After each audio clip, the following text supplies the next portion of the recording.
Hello दोस्तों, ये कहानी शुरू होने से पहले अगर आपने हमारे चैनल को सब्सक्राइब नहीं किया है तो जल्दी से सब्सक्राइब करके बेल आइकॉन दबा दीजिए क्योंकि हम आते हैं हर बार एक नई सुपर मज़ेदार कहानी के साथ। चल ना मीरा, किसी को उल्लू बनाते हैं। क्या नेहा, तुझे तो हर टाइम मस्ती सूझती रहती है। घर चल। चल लेंगे ना, पर पहले किसी को बेवकूफ बनाते हैं। नहीं, बहुत हो गया। उल्टे पुल्टे काम तू करती है और डांट मुझे खानी पड़ती है। और सुन, वो कल पड़ोसन आंटी के साथ क्या किया तूने? क्यों? कुछ कह रही थी क्या? हाँ, मुझसे कह रही थी कि आजा तुझे सबक सिखाती हूँ। बता, तूने क्या कहा उन्हें? अरे कुछ नहीं, वो मुझे बहुत खड़ूस लगती है, तो मैं उनसे भिड़ गई।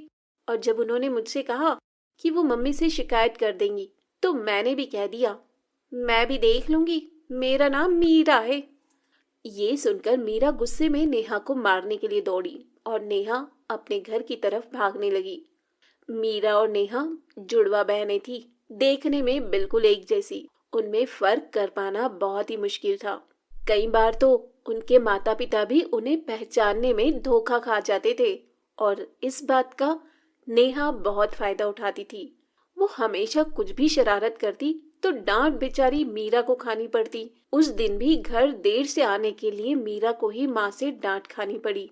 फिर शाम को मिल गया सुकून तुझे। अरे यार, क्यों इतनी टेंशन लेती है? 1-2 साल बाद हमारी शादी हो जाएगी, फिर तू कहाँ और मैं कहाँ। नेहा धीरे धीरे और चालाक और कामचोर होती गई और मीरा उतनी ही मेहनती और संस्कारी। मगर दोनों बहनों की किस्मत ने उन्हें एक दूसरे से दूर नहीं होने दिया। दोनों बहनों की शादी एक ही घर में हो गई। बड़े भाई की शादी नेहा से और छोटे भाई की मीरा से। मीरा को घर का सारा काम आता था, खासकर वो खाना बहुत ही अच्छा बनाती थी, जबकि नेहा ने कुछ भी नहीं सीखा। फिर एक दिन, अरे बैठकर टीवी देख रही हो, पहले जाकर कपड़े तो धो लो। माँ जी, आप मीरा को बोल दो ना, सुबह से मैं ही घर का तो सारा काम कर रही हूँ। बर्तन धोए और फिर खाना भी बनाया। अच्छा अच्छा, सॉरी बेटा, मुझे लगा कि सब मीरा ने किया है। नहीं नहीं माँ जी, सारे काम मैंने किए हैं, वो तो बस अभी निकली है अपने कमरे से। अच्छा रुको जरा, अभी खबर लेती हूँ। उसकी सास सरला गुस्से में मीरा के पास गई। मीरा झाड़ू लगा रही थी। दिन भर बस टीवी या फिर आराम, अब ये कोई टाइम है झाड़ू लगाने का? पर माँ जी। चुप हो जाओ, एक उसे देखो अपनी बहन को, कितना काम करती है। बेचारी अपनी सास की बात सुनकर मीरा समझ गई कि उसकी बहन नेहा ने उसकी सास को भी बेवकूफ बना दिया है। वो अपनी सास से कुछ नहीं बोली और चुपचाप झाड़ू लगाती रही। बेचारी मीरा सुबह से शाम तक घर के सारे काम करती, लेकिन फिर भी उसे ही सास की डांट खानी पड़ती। फिर एक दिन, अरे बहू, चल मेरे साथ रसोई में, आज मिलकर खाना बनाते हैं। ठीक है माँ जी, आप चलो, मैं आती हूँ। सरला रसोई की तरफ चली गई और नेहा सीधे मीरा के कमरे में। अरे मीरा, वो तुझे माँ जी बुला रही है खाना बनाने के लिए। अच्छा, बस अभी आती हूँ। बेचारी मीरा को पता ही नहीं था कि उसकी सास ने उसे नहीं बल्कि नेहा को बुलाया है उधर रसोई में। आ गई, कहाँ रह गई थी? चलो एक काम करो, तुम आटा गूंद दो, मैं सब्जी काट देती हूँ। ठीक है माँ जी। मीरा ने बहुत जल्दी और बहुत अच्छा आटा गूंद दिया था, जिसे देखकर सरला बहुत खुश हुई और फिर, क्या बात है, इतनी जल्दी और इतना अच्छा आटा गूंद दिया। अरे तुम मीरा को कुछ सिखाती क्यों नहीं हो? उसे तो कुछ भी नहीं आता। मीरा समझ गई थी कि उसकी सास सरला उसे नेहा समझ रही थी और वो ये भी समझ गई थी कि रसोई के काम से बचने के लिए कामचोर नेहा ने उसे सरला के साथ भेज दिया। उसे नेहा पर बहुत गुस्सा आया, लेकिन वो कुछ बोली नहीं। ऐसे ही वक्त बीतता गया। सरला की नजर में घर का सारा काम नेहा करती थी, रसोई नेहा ही संभालती थी, जबकि मीरा सिर्फ दिन भर टीवी देखती थी। जबकि सच इससे बिल्कुल उलट था और फिर एक दिन, अरे बेटी नेहा। जी माँ जी, बताइए। उस दिन जो तुमने हलवा बनाया था ना, वो बादाम वाला, मेरा खाने का बहुत मन हो रहा है। मेरे लिए बना दो ना। इसमें कौन सी बड़ी बात है। लो, आप टीवी देखो, मैं बस अभी लाती हूँ बनाकर। ना ना, मुझे तो खाना है ही, पर मुझे वो हलवा बनाना भी सीखना है। तो मैं भी चलती हूँ ना तेरे साथ। तुम बनाना और मैं देखूंगी। आप बैठिए ना माँ जी। अरे चलो ना, साथ में बनाते हैं। सरला जिद पर आ गई थी और उधर नेहा की हालत खराब हो रही थी, क्योंकि आज तक उसने कभी कुछ बढ़िया नहीं बनाया था। जबकि उसकी सास सरला को लगता था कि नेहा ने पूरी रसोई संभाल रखी है। लेकिन नेहा इतनी जल्दी हार कैसे मान लेती। उसने फौरन दिमाग दौड़ाया। माँ जी, मैं तैयारी करती हूँ, तब तक आप बादाम ले आइए। अरे, मुझे अपने कमरे में जाना पड़ेगा। बादाम का डिब्बा वहीं रखा है। चलो, मैं लेकर आती हूँ। जैसे ही सरला अपने कमरे की तरफ गई, तभी रसोई में मीरा आ गई। उसने बिल्कुल नेहा जैसी साड़ी पहन रखी थी। तू जा, मैं देख लूंगी। पक्का ना? हाँ हाँ, मुझे पता है कि तुझे कितना हलवा बनाना आता है। जल्दी कर, वरना माँ जी आ जाएंगी। मीरा नहीं चाहती थी कि उसकी बहन को डांट पड़े, इसीलिए वो नेहा बनकर रसोई में काम करने लगी। उसने अपनी सास को नेहा बनकर ही हलवा बनाना सिखाया। हलवा बहुत ही स्वादिष्ट बना था। सरला नेहा से बहुत खुश थी, क्योंकि वो तो मीरा को नेहा ही समझ रही थी। फिर जाते जाते सरला ने मीरा से कहा, बेटी नेहा, तुम ना अपनी बहन को भी समझाओ। मुझे तो उसे देखते ही गुस्सा आ जाता है। बताओ, तुम दोनों एक ही माँ की कोख से जन्मी हो, लेकिन तुम में और उसमें कितना अंतर है। सरला की बात सुनकर मीरा को बहुत दुख हुआ। वो अपनी सास से सब सच कहना चाहती थी, लेकिन फिर अपनी बहन के बारे में सोचकर चुप हो गई। अगली सुबह नेहा जैसे ही उठकर रसोई की तरफ आई, तो उसकी सास सरला ने उसका हाथ पकड़ लिया। ये क्या कर रही है? माँ जी, आज तुझे नहीं छोड़ूंगी। तूने मुझसे हमेशा झूठ बोला।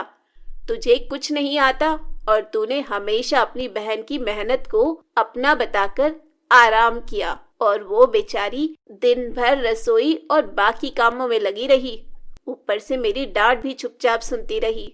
सरला लगातार नेहा को डांट रही थी। तभी नेहा ने फिर से झूठ बोलकर बचने की कोशिश की। नहीं माँ जी, मैं झूठ नहीं बोल रही हूँ। मैं तो खूब काम करती हूँ। कल रसोई में सारा दिन लगाकर आपके लिए हलवा बनाया था ना, तब तो आप भी वहीं थी। हाँ, वहीं थी, इसीलिए सब कुछ जान चुकी। तूने हलवा बनाया था तो जरा दिखा अपनी कलाई, जो कल कढ़ाई उतारते हुए जल गई थी। दिखा दिखा ना अब नेहा अपने हाथ पीछे किए बिल्कुल चुप खड़ी थी, क्योंकि उसकी चोरी पकड़ी गई थी। इसके बाद सरला फौरन दूसरे कमरे में गई, जहां मीरा अपनी जली हुई कलाई के साथ खड़ी थी। सरला ने उसके सिर पर हाथ फिराया और बड़े प्यार से बोली, मुझे माफ कर दो बेटी, लेकिन तुम भी मुझसे वादा करो कि इस घाव के ठीक हो जाने के बाद भी तुम और कोई दर्द नहीं झेलोगी, अपनी उस कामचोर बहन की खातिर। नेहा ने भी मीरा से माफी मांगी और अब नेहा भी खाना बनाना सीख गई और अपनी बहन के कामों में हेल्प करने लगी। सभी लोग खुशी खुशी रहने लगे। 2 दिन बाद अनु की शादी थी, पर वह अपनी शादी को लेकर बहुत घबराई हुई थी। भाभी, मुझे तो बहुत घबराहट हो रही है। मैं शादी के बाद सब कुछ कैसे संभाल पाऊंगी? आपने तो यहाँ आकर सब कुछ मैनेज कर लिया। अनु, ऐसी कोई बात नहीं है। तुम भी अपने ससुराल में बहुत अच्छे से सब कुछ संभाल लोगी। मैं ये बात अच्छे से जानती हूँ, और फिर मैंने तो इसीलिए अच्छे से मैनेज कर लिया, क्योंकि यहाँ पर तुम सब बहुत अच्छे हो, मुझे अच्छे से समझते हो। सबने मुझे बहुत सपोर्ट किया, और जहां तक मैं जानती हूँ तुम्हारे ससुराल में सब अच्छे ही होंगे। और राज जी का नेचर तो बहुत अच्छा है। तुम भी सबके दिलों में अपने लिए जगह जरूर बना लोगी। थैंक यू भाभी, थैंक यू सो मच। मेरी गुड़िया रानी कितनी जल्दी बड़ी हो गई, जैसे कल की ही बात हो। आंगन में इधर उधर खेलती दौड़ती भागती हुई।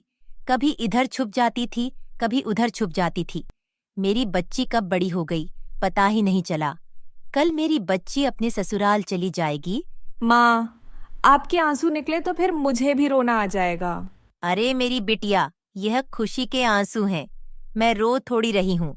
देख, बिल्कुल भी नहीं रो रही। मेरी प्यारी ननद, अब तुम समय पर सो जाओ। सारे रिश्तेदार भी सो चुके हैं।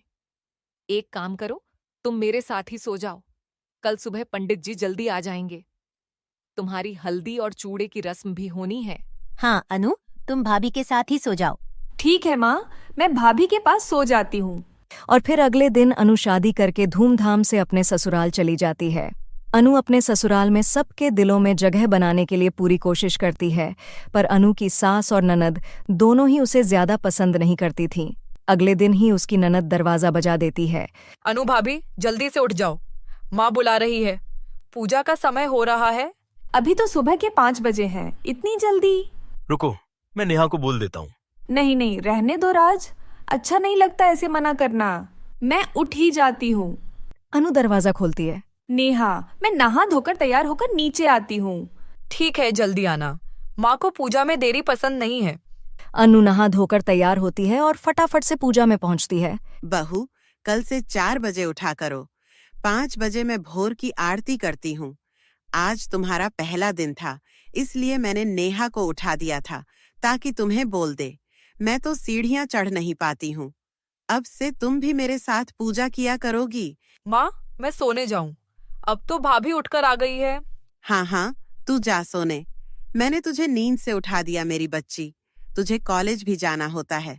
जा, तू जाकर आराम से सो। फिर मैं तुझे 8 बजे उठा दूंगी। अनु अपनी सास के साथ पूजा करती है। नाश्ते में उसकी सास उसे समोसे बनाने के लिए कहती है। अनु बहुत अच्छा खाना बनाती थी। उसने अपनी माँ और भाभी से बहुत सारी डिशेस बनानी सीखी हुई थी। बहू, समोसे में मिर्ची बड़ी तेज कर दी और थोड़े तले भी सही नहीं है। थोड़े कच्चे रह गए। थोड़ा धीमी आंच पर तलती तो और कुरकुरे बनते। खैर, अभी तो धीरे धीरे तुम इस घर के रहन सहन और खान पान को समझ ही जाओगी। मम्मी, मैं लेट हो रही हूँ। मैं कॉलेज जाती हूँ। ठीक है बेटा, टाइम से घर आ जाना। मम्मी, आप भूल गए हो, आज मेरी फ्रेंड का बर्थडे है। मुझे आने में लेट हो जाएगा। अच्छा, मैं तो भूल ही गई। ठीक है, तो फिर फोन कर देना। नेहा कॉलेज चली जाती है। अनु रसोई में बर्तन रखकर कमरे में आ जाती है। अनु, मैं जानता हूँ समोसे बिल्कुल ठीक बने। तुम्हें किसी को भी कुछ प्रूफ करने की जरूरत नहीं है। माँ और नेहा धीरे धीरे तुम्हारे साथ एडजस्ट कर पाएंगी। मैं उनके नेचर को जानता हूँ। कोई बात नहीं राज, मैं भी तो फिर धीरे धीरे ही सबके नेचर को पहचानूंगी ना। पर मैं पूरी कोशिश करूंगी कि मैं धीरे धीरे सबको समझने लगूं और सब मुझे समझने लगे। पर अनु जितनी भी कोशिश कर रही थी, उस कोशिश का उसकी सास और ननद पर कोई असर नहीं हुआ। अनु की शादी को 1 महीना हो गया था। वह जब भी राज को घूमने के लिए कहती तो उसकी सास कोई न कोई बहाना करके उनके हनीमून को टाल रही थी। अनु ने इस बात को भी दिल से नहीं लगाया। वह फिर भी सबकी इज्जत करती, सबकी देखभाल करती, सबका पूरा ख्याल रखती। जो भी गुण अच्छी बहू में होने चाहिए, वह सब अनु में पूरी तरह से थे।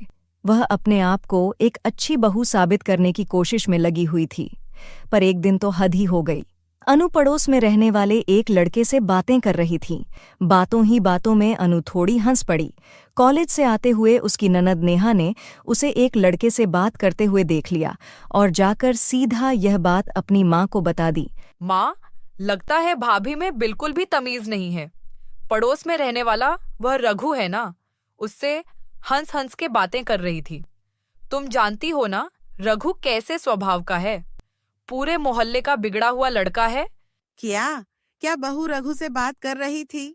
अभी इसकी खबर लेती हूँ। अनु अब तक अपनी ननद की सारी बात सुन चुकी थी। अब अनु की सहनशीलता भी जवाब दे रही थी। क्या बात है बहू, यह हमारे घर की बहू के अच्छे संस्कार वाली बात नहीं है। तुम किसी गैर मर्द के साथ हंस के बातें कर रही हो। पता है मोहल्ले में कितनी बदनामी हो जाएगी। कुछ तो समझा करो, तुम इस घर की नई नवेली बहू हो। बस मान जी, बहुत हुआ। आप दोनों मेरा बहुत अपमान कर चुके हो। अरे, वो पड़ोस में रहने वाला रघु से बात क्या कर ली? आप तो मेरे ऊपर लांछन लगा रहे हो। आपको पता भी है रघु कौन है? वह बचपन में मेरे स्कूल में पढ़ता था। वह मेरी सहेली का बॉयफ्रेंड है, मेरी बेस्ट फ्रेंड श्वेता का। वह तो हम बचपन की किसी बात पर हंस पड़े थे। खैर, मैं आप दोनों को सफाई क्यों दे रही हूँ? मुझे यहाँ रहना ही नहीं है। मैं अपनी मम्मी के घर जा रही हूँ। राज आए तो आप उसे बता देना। अनु गुस्से में अपना पर्स उठाती है और अपनी मम्मी के घर आ जाती है। उसकी सास और ननद घबरा गए थे क्योंकि राज के आने के बाद वह क्या ही जवाब देते कि उन्होंने ऐसी क्या गलती की जिसकी वजह से अनु घर छोड़कर चली गई। उधर अनु भी रोते हुए अपनी माँ और भाभी को सारी बात बताती है। भाभी, मैंने उस घर में आपकी तरह जगह बनाने की बहुत कोशिश की, पर मांझी और नेहा उन दोनों ने मेरा अपमान किया, मेरे चरित्र पर उंगली उठाई। क्या आपको लगता है कि मुझे उस घर में रहना चाहिए, वापस जाना चाहिए? अनु, रो मत मेरी प्यारी ननद। मैं राज जी से बात करूंगी। तुम्हारे भैया और मैं दोनों मिलकर उनसे बात करने जाएंगे। बहू बिल्कुल ठीक कह रही है। अरे हमने अपनी बेटी दी है तो यह थोड़ी है कि हमारा कोई सम्मान नहीं है। हमने अपनी बेटी को अच्छे संस्कार दिए हैं और वह मेरी बेटी पर इस तरह के लांछन लगा रही है। अनु, तुम्हें वहां जाने की कोई जरूरत नहीं है। अब पहले बात होगी तभी तुम वहां जाओगी। उधर राज भी अपनी माँ और बहन पर बहुत गुस्सा होता है। तुम्हें पता भी है नेहा, मैं जानता हूं रघु को।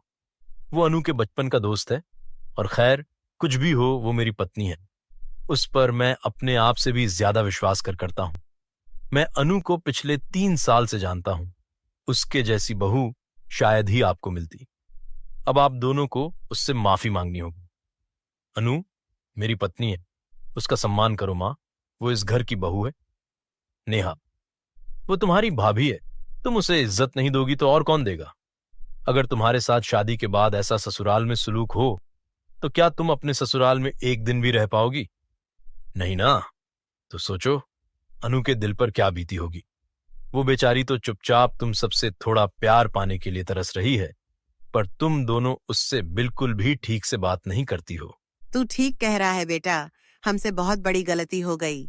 सॉरी भैया, माँ हम दोनों को भाभी से माफी मांगनी चाहिए। चलो हम भाभी को लेकर आते हैं, हम उनसे माफी मांगेंगे।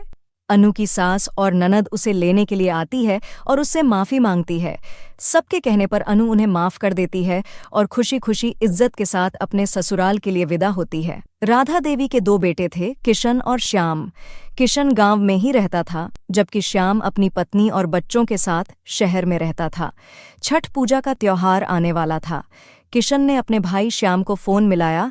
अरे कैसा है श्याम? सीमा और बच्चे कैसे हैं? ठीक हूँ भैया। बस आजकल तो कारखाने की छुट्टियां चल रही है। अब तो छठ पूजा के बाद ही कारखाना खुलेगा।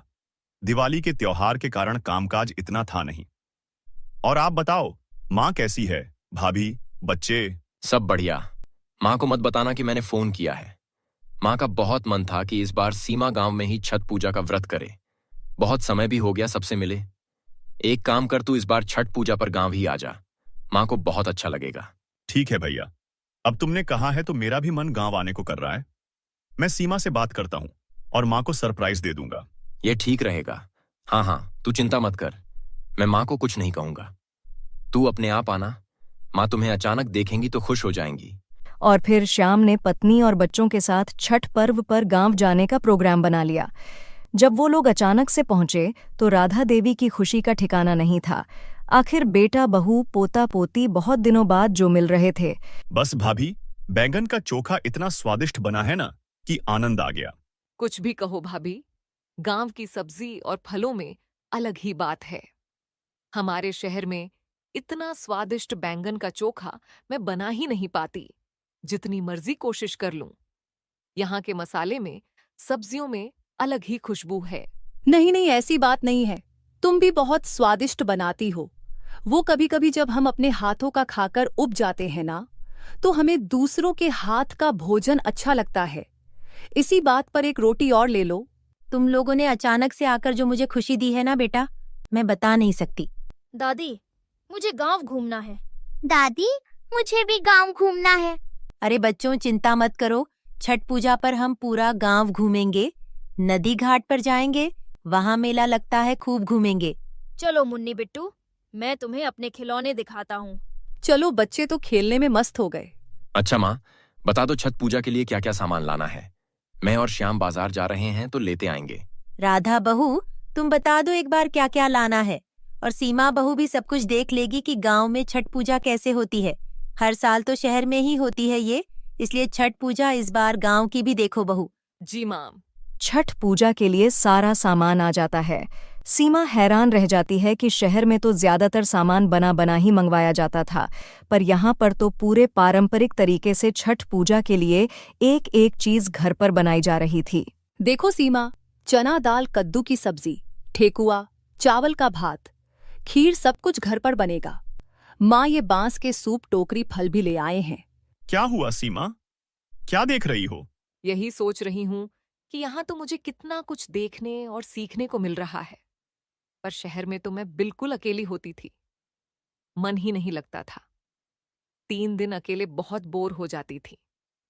कुछ भी कहो, त्योहार अपनों के साथ मिलकर जो खुशी देते हैं ना, वह खुशी अकेले नहीं मिलती।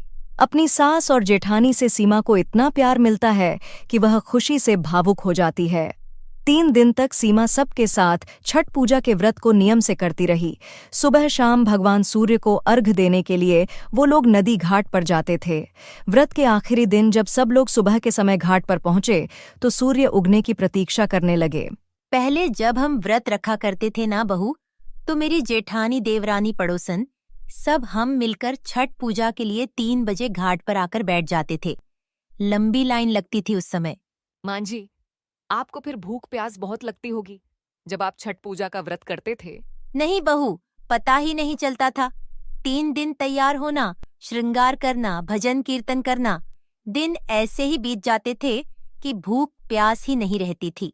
अच्छा, बहू बेटे शहर से आए हैं इस बार छठ मनाने के लिए। हाँ शांति बहन, बहू बेटे कहाँ हैं तुम्हारे? अरे घाट के दूसरी तरफ पूजा कर रहे हैं। मेरे से इतना चला नहीं जाता तो थक कर यहीं बैठ गई। कब आए ये लोग? नमस्ते चाची जी, हम लोग परसों आए थे। बच्चों ने कहा कि माँ चलो तुम भी घाट पर, तो साथ आ गई। बस सूर्य देवता का इंतजार हो रहा है, वह दर्शन दे तो बहुएं पूजा कर लेंगी। हाँ, बहू भी वही इंतजार कर रही है। भीड़ भी बहुत है। चलो अच्छा है, हर बार शहर की छठ पूजा देखते हो, इस बार गांव की देख रही हो। सब लोग बातें करते रहे। सीमा को, बच्चों को गांव का माहौल बहुत अच्छा लग रहा था, पर अचानक मौसम बदल गया। तेज हवाएं चलने लगीं। सब लोग वहीं खड़े रहे, कोई भी अपनी जगह से नहीं हटा। देखा सीमा, अगर शहर में ऐसा आंधी तूफान होता तो अब तक सब लोग पीछे हट गए होते। गांव में यही तो है, अगर पूजा करनी है तो पूरे विश्वास के साथ करनी है। कोई भी नहीं घबराता इस आंधी तूफान से, क्योंकि यहाँ के लोगों को ऐसे मौसम को झेलने की आदत होती है। आप बिल्कुल सही कह रहे हो। सचमुच विश्वास पर ही तो दुनिया कायम है। थोड़ी देर बाद मौसम ठीक हो जाता है। सूर्य भगवान के दर्शन हो जाते हैं। सीमा अपनी जेठानी राधा के साथ पूजा के लिए सामान निकाल रही थी। अचानक उसने देखा कि सब बच्चे तो हैं, पर बिट्टू कहीं दिखाई नहीं दे रहा था। सब लोग घबरा जाते हैं। सीमा का रो रो कर बुरा हाल था। सुनो जी, बिट्टू कहाँ चला गया? घबराओ नहीं बहू, यह गांव है। यहाँ अगर कोई बच्चा खो जाता है तो कहीं नहीं जाता, किसी ना किसी को मिलेगा तो वह ले आएगा। धैर्य रखो, छठी मैया से और सूर्य भगवान से प्रार्थना करो कि हमारा बिट्टू हमें मिल जाए। श्याम तू उस तरफ जा, मैं इस तरफ जाता हूँ। जरूर वो झूले के पास गया होगा। सब लोग बिट्टू को ढूंढने लगते हैं। सीमा और राधा भगवान, सूर्य और छठ मैया से प्रार्थना करती हैं। तभी 2 आदमी बिट्टू को लेकर आ जाते हैं। किशन और श्याम भी तब तक आ चुके थे। सब लोग बिट्टू को देखकर खुश हो जाते हैं। सीमा एकदम से बिट्टू को गोदी में ले लेती है। घबराइए नहीं बहन जी, बच्चे ने हमें बताया कि ये राधा जी का पोता है, तो हम लोग पहचान गए। हमें पता था आप लोग घाट पर ही होंगे। अरे किशोर, रघु, तुम दोनों?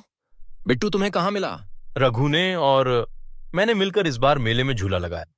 बिट्टू हमें झूला झुलाने के लिए कह रहा था और आसपास उसके माता पिता को देखा नहीं, तो हमें चिंता हुई। इसने अपनी दादी का नाम राधा देवी बोला और अपने ताऊजी का नाम किशन बोला। तो हम पहचान गए कि ये आपके घर का ही लड़का है। आपका बहुत बहुत शुक्रिया भाई साहब। किशोर, रघु, तुम दोनों ने सचमुच आज हमारे घर के लिए जो किया है वह तारीफ के काबिल है। माताजी, ये तो हमारा फर्ज था, और छठ मैया और भगवान सूर्य के होते हुए बिट्टू को कैसे कुछ हो सकता। यहाँ पर सब छठ पूजा के लिए आए हैं, इसलिए सबकी सुरक्षा रखना हमारा फर्ज है। अच्छा माताजी, अब हम चलते हैं। गांव वालों का इतना अच्छा स्वभाव देखकर सीमा हैरान रह जाती है। बिट्टू सही सलामत मिल गया। वह छठ मैया और भगवान सूर्य को धन्यवाद कहती है। भगवान सूर्य और छठ मैया के आशीर्वाद से छठ पूजा बहुत धूमधाम से संपन्न होती है। उसके बाद खुशी खुशी कुछ दिन अपने परिवार के साथ गांव में रहकर सीमा और श्याम शहर लौटते हैं। आपने हमारे चैनल को सब्सक्राइब नहीं किया है तो जल्दी से सब्सक्राइब कर लीजिए। इस वीडियो को लाइक, शेयर, कमेंट करना ना भूलें। फिर मिलेंगे अगले एपिसोड के साथ।